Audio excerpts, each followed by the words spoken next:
Vamos a consultarle sobre este y otros temas a Maximiliano Aguiar, es analista político, investigador de opinión pública y presidente de la Asociación Argentina de Consultores Políticos. Aguiar, muy buenos días. Aquí Elizabeth Pejer, Alejandro Gomel los saludan aquí en la previa de Modo Fontevecchia. Bueno, ¿qué es una estrategia del presidente discursivamente atacar a las universidades? A ver, me parece que está en silencio, no sé si... ¿Estás muteado? A ver, uy, me hizo acordar la pandemia. Sí, y bueno, pero todos incorporamos esas palabras, sí, ¿no? Exactamente. A ver ahora, Maximiliano, si lo recuperamos. ¿Me escuchan ahí? Ahora sí. Perfecto. Decía que en principio lo que parece es que Milei está generando un proceso de confrontación que aparenta ser más ideológico que presupuestario, ¿no? Y esto tiene una serie de elementos asociados. Por un lado, el bajo impacto que tendría esta ley de financiamiento en el presupuesto público, que no es comparable con la reforma jubilatoria, digamos, y por otro lado, una necesidad de confrontar con lo que él define como la casta universitaria. En ese contexto, desde esa mirada ideológica, da la sensación de que este es uno de los primeros, de las primeras batallas en opinión pública que, ganada políticamente por Milei, salió el veto, ha sido derrotado en términos de agenda pública, ya que el encuadre de esta cuestión no ha sido el encuadre deseado por el gobierno de Milei, sino básicamente se ha generado una especie de educación pública sí, educación pública no, lo que lo debilita en términos de situarse del lado de los buenos en esta dicotomía que él tiende permanentemente a replicar en su actividad política y que, como digo, en jubilados un poco, pero sobre todo con la ley de financiamiento universitario da la sensación de haber perdido la batalla de opinión pública. Y una última cosita respecto de esto. Esto es mucho más importante para un gobierno débil institucionalmente como el de Milei que de lo que sería para otro gobierno con bancadas legislativas mucho más importantes, con lo cual es un tema a prestar atención en lo que viene respecto, por ejemplo, de la imagen del gobierno. Claro, en la discusión con las universidades, el análisis que haces o lo que ves es que pierde la discusión en la opinión pública. Sí, en opinión pública claramente hay una mayoría que, como el encuadre que se ha terminado generando es educación pública sí, educación pública no, no es un encuadre conveniente para el gobierno. El encuadre que buscaba imponer el gobierno era básicamente corrupción en las universidades no, por eso queremos auditar y controlar lo que ahí se gasta. Ese era el encuadre que intentó el gobierno. No lo logró hasta ahora al menos. Y Maximiliano, buenos días. Elizabeth te saluda. Respecto de esto, ¿no? También porque más allá de lo que puede ser el discurso público de uno u otro lado, se habla o involucra el tema universidades a un colectivo activo. Que lo estamos viendo estos días con movilizaciones, con protestas, con paros, con tomas de universidades, con lo cual, si bien el conflicto de alguna manera el gobierno lo obtura ratificando el veto, en las universidades el colectivo de estudiantes, de docentes y también de rectores no lo da por cerrado. Y esta movilización permanente, no sé si nos genera también un escenario a futuro con cierta complejidad. Sí, en principio, la llegada de Milei al poder tiene que ver con el desprestigio del sistema de partidos y los dirigentes políticos tradicionales. Sí. Pero ¿qué sucede? Hay causas sociales, y causas sociales que son defendidas por diversos colectivos en algún caso, pero en el caso de la universidad te diría que son grupos, que tienen, a diferencia de los colectivos, relaciones entre sí que les permiten organizarse y llevar medidas en conjunto. Y voy a dar un ejemplo. Los jubilados hoy no lo tienen. En algún momento lo tuvieron. ¿Se acuerdan de Norma Pla? Sí. Que funcionaba como una especie de argamasa alrededor de los intereses de los jubilados, allá lejos de ese tiempo, la que hizo llorar a Caballo, para recordar hace bastante tiempo. No existe hoy una figura similar en los jubilados, pero sí hay muchos grupos organizados de estudiantes que son capaces de generar movilizaciones. Eso es un problema adicional, además del de la agenda pública, para Milei, porque puede incrementar un proceso de pelea en las calles, digamos, o al menos de reclamos en las calles, de medidas específicas, que podrían afectarlo más allá del grupo puntual de, en este caso, estudiantes, docentes y personal no universitario de las universidades, ¿no? Y en ese sentido, digo, ¿cómo puede afectar también el propio nivel de adhesión que tuvo Milei electoral en los sectores más jóvenes, que fue claramente un sector etario que lo acompañó? Sí, puede afectarlo, claramente. Hay que pensar que los apoyos son multicausales. Esto es, no hay un único elemento que defina los niveles de apoyo. Entonces, lo que por un lado puede perder en términos de aquellos estudiantes jóvenes que lo apoyaron en alguna instancia, podría no perderlo en aquellos que no estudian y son jóvenes y tienen hasta algún nivel de molestia respecto de los que van a la universidad, pero al mismo tiempo hay otras variables, que son variables, por ejemplo, del corte de lo económico, que también van a influir. Con lo cual estas son fuerzas que empujan hacia arriba o hacia abajo la imagen. Da la sensación de que esta cuestión relacionada con la universidad lo va a empujar hacia abajo. ¿Tendrá la capacidad del gobierno de generar fuerzas en positivo que levanten esa imagen mientras es golpeada por la lucha universitaria? Bueno, eso está por verse. Pero como digo, no hay un único hecho que pueda determinar el crecimiento o la caída de imagen.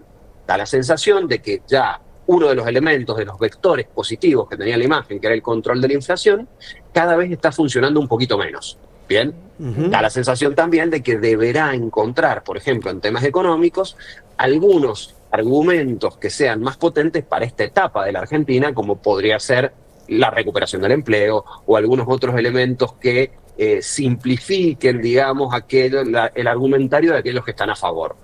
Por ahora da la sensación de que está en un proceso de transición y que no está todavía encontrando ese elemento que renueve la narrativa, que en muchas ocasiones, en esto de casta, no casta, y de generar dicotomías muy fuertes, les fue eficiente, pero da la sensación de que podría ir de a poco dejando de serlo. Si es este el caso, deberá renovar su narrativa y eso será un desafío muy importante para sus equipos de comunicación, pero también para el diseño de políticas públicas que le den un sustento.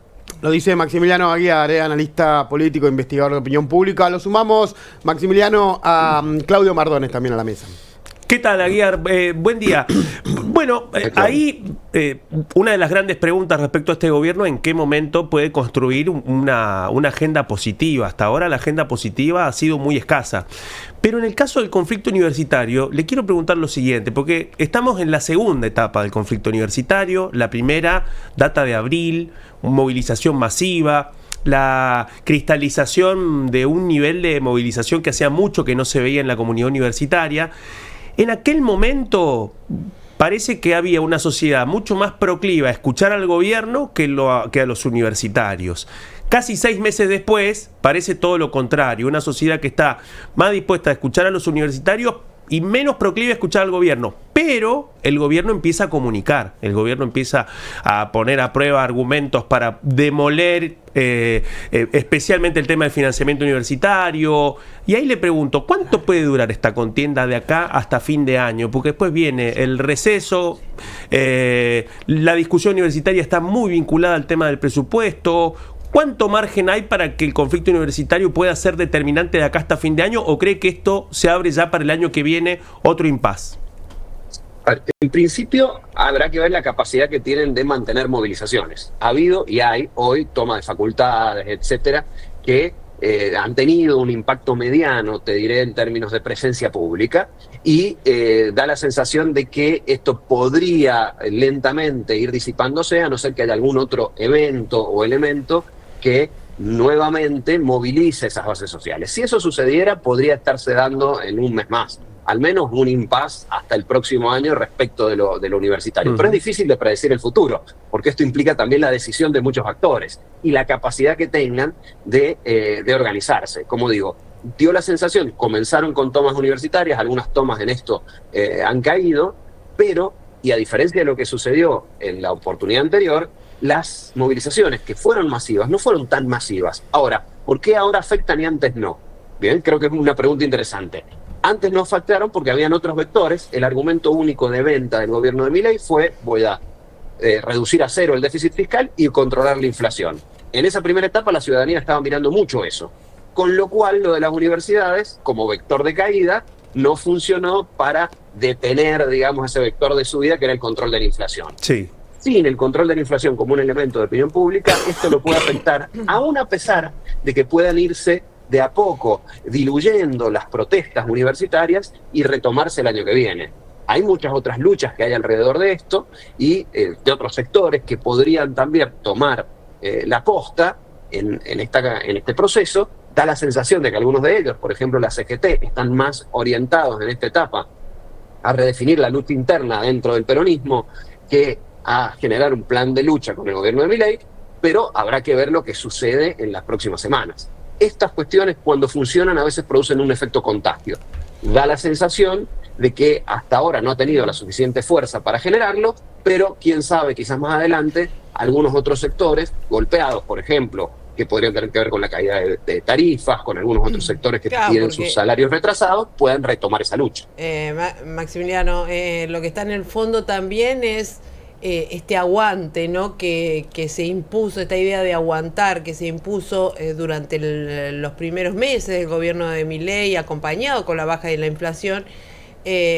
Ahora la pregunta es ¿hasta cuándo se aguanta en un contexto de claramente pérdida de empleos, pérdida de poder adquisitivo, de los ingresos de trabajadores, de sectores vulnerables, y en un contexto también en el cual la economía no muestra síntomas concretos de un repunte?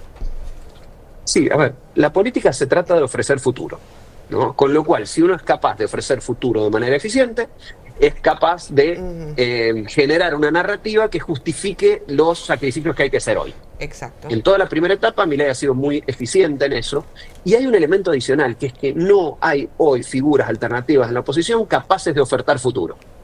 Con lo cual, no hay una narrativa alternativa que hoy sea potente, con nuevas ideas y con nuevos actores. Y basta ver quienes están liderando o pugnando por liderar a las fuerzas opositoras, que da la sensación de que miran un poco más hacia atrás que hacia adelante. Eso es una ventaja para Milei, porque él básicamente todavía, y esto en términos de opinión pública, todavía hay una mayoría que cree que va a estar mejor dentro de 12 meses. Para contar cómo lo medimos, digamos, cómo medimos esta cuestión. Ahora, esa mayoría ha venido declinando. Hay un proceso donde hay una gente que cree que va a estar igual y hay cada vez un poquito más de gente que cree que va a estar peor. Esto requiere, como digo, de un boost de narrativa que indique, bueno, no, el futuro prometido está un poquito más cerca de lo que nosotros pensábamos. Ese creo que es el desafío de Milei, y el desafío de la oposición es encontrar una narrativa alternativa que resuelva los dilemas internos, pero sobre todo que sea capaz de ofertar futuro al segmento, que no es menor, que no está de acuerdo con el gobierno de Milei.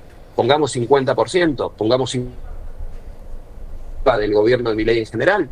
Bueno, para ello será muy importante encontrar a alguien que sea capaz de expresar esas necesidades de representación política de manera eficiente. Hasta ahora esa figura no existe.